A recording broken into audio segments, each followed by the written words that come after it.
So if you notice here, there's a faint mark of the red box, and all I did was push this particular piece of wood towards that corner.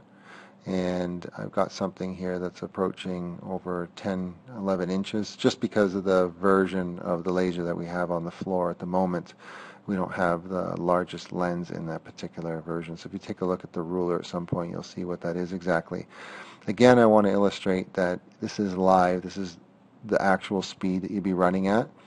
You can change the power and you can change the speed of the laser, and you can add the amount of times you want to pass over it. So typically when you're doing wood, we're running the laser out at around 99%. If I want to make it a little bit darker or not quite as deep, then I would make it go faster. So the trick is, how deep do I want it? How hard, how soft is the wood? What's the effect I want? That's all personal preference, and you can just play around with a scrap piece of wood to get an idea or a feeling, and then basically store that setting and then call it up anytime for any amount of art.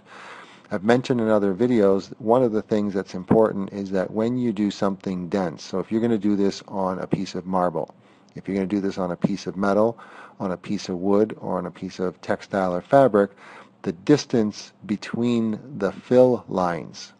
So the laser is actually following, you see how it's moving on an angle? It's actually following thousands of little lines that fill up the letters. That distance between those lines is basically what's determining how dark and how deep it is. So it's very easy for us to slow the laser down. You can generate more flame. You can go a lot deeper. It's, some cases you can cut through wood, etc., depending upon what you're doing. And in this case, more horsepower is better to be even faster. In other words, the higher power of the laser. See that red box with the center line and the dot? That's the easy way to register this, and everything's customized. And look at the tiny detail of the trademark, not a problem, or having a knot or hardness in the wood doesn't change anything. So thanks for your time. Give us a call if you have any questions.